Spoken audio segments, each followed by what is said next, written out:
Hello, welcome back to Beamer Boys. On today's episode, it is part 5 of Barbies 328i needs a head gasket. Our tools have arrived, so we can finally finish taking the head off this thing. Now, the first thing you want to do is make sure your engine's at TDC. And how you can do that is get a 22 millimeter ratchet on a 1/2 inch and 22 millimeter ratchet on a 1/2 inch with, yeah, that's it. And then you take, put it on your flywheel nut and you spin it around till that, see this mark right here? Right here, where the end of my flashlight is, right here. No, it's kind of hard to see, but you'll see it. Another indication is you see this, you can see this.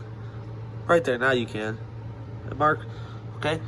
And on my flywheel, if you look, it says OIT or TDC, top dead center.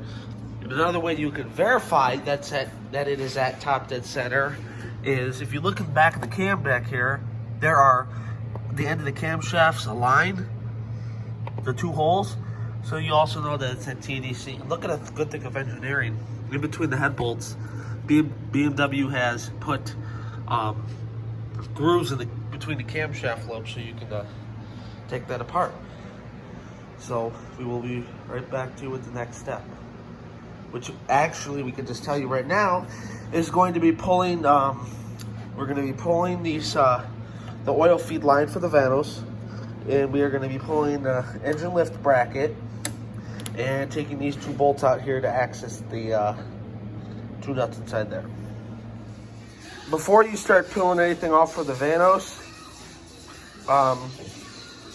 you're going to have to put the crank locking tool in there, which is a little slot by the starter. I can't show it to you, it's way too hard, I'm sorry. You slide the tool in there, that locks the cams. First you get your motor to top dead center, which I showed you how to do on here.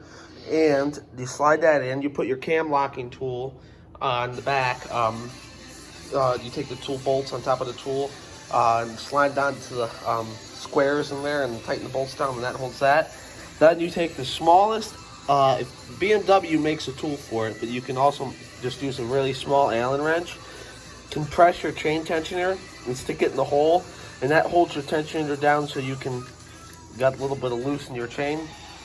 So next, I'm going to pull all the Vanos bolts out, and then I'm going to show you how to actually separate the Vanos from the actual motor. All the bolts out for the Vanos. They are all 10 millimeter, except the one up here is a 12 millimeter. I mean a 13 millimeter, my bad. So after you get it, and you get it relatively loose, it's not going to come off yet. That's what this tool in the kit's for, one of the things it's for. And if you notice, it has a notch in it. You slide this tool. If you look somewhere down in here, there's a little a groove that it'll fit in. You slide it in and it'll fit into one of the grooves of the gear. Then as you turn this, it may be hard to turn.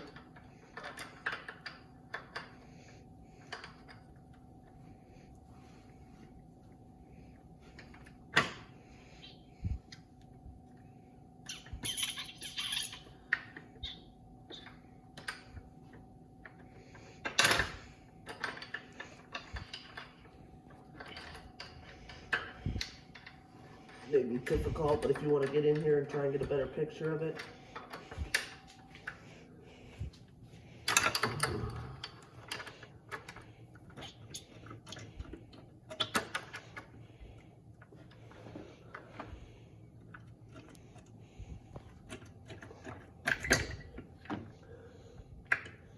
There you go. Your Vanos is out. Take a picture. Stop it and take a picture. Okay, so after you pull those two gears off, undo the bolts and pull them off. See, I have aligned it up on here, but it's not going to work. I'm going to have to retime this. It's not that big of a deal. But just keep them together. These has blades come off. Lay them down as they come off. This one just has one. But lay them down as they come off so you don't lose anything. Then the next things to take off are these bolts right here. There's 1, 2, 3, and 4 bolts for the chain tensioner. And I'm going to take those out, and then I'll show you, because I want to talk to you about it. So, and after you take your chain tensioner out, you'll wonder if you could pull out your tool or whatever. BMW makes a tool for this, or your Allen wrench. Don't pull that out. I'll show you why. Because this is spring loaded. So if you let it go, it's going to pull out. And that's what it'll look like inside. There's that. And then there's a spring for your tensioner. So just leave it together and leave the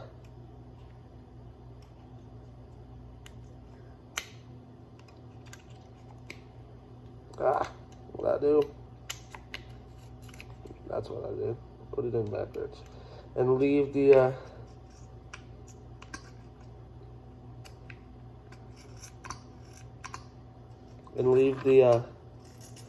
Allen key in there, as so. Okay, this is what it looks like after you pull all your gears off, and you've marked them where they go. This is one thing I wanted to show you. This is a tensioner. To tension this chain, which I also have marked with a zip tie and some pink nail polish, which is being held back by a bungee cord with a rag on the end of it to the fender well, so that chain doesn't fall. Because I'm a one-man crew right now, so what I can do is I can lift the head off after I unbolt it and then pull it back. You got to unscrew this to take the tensioner off, to let tension off that. And this happens to be a 32 millimeter socket, and then that comes off. So the next part is to pull the head off. We got the cylinder head off. Let's start off with the block and look on the block. Everything looks okay besides carbon, and I really don't know what this stuff is from. It's not metal, but okay, when you take your head gasket off, you may get some coolant in your cylinders. Immediately take a rag and wipe that out, and don't start the car until you put new oil in it, because rod bearings and crank bearings do not like coolant. Trust me, I know. But everything else looks pretty good on this side. But if you come over here, besides it running terribly hot on cylinders 1 and 2 and 5 and 6, 3 and 4 have cracks in them. You probably aren't going to be able to see it on camera, but there's a crack here, there's a crack here, there's a crack here, and there's a crack here. All in the same water jackets on the two cylinders, which are cylinder 3 and 4. Now I will have this head sent out, and they'll clean it, fully clean it, probably lap the valves and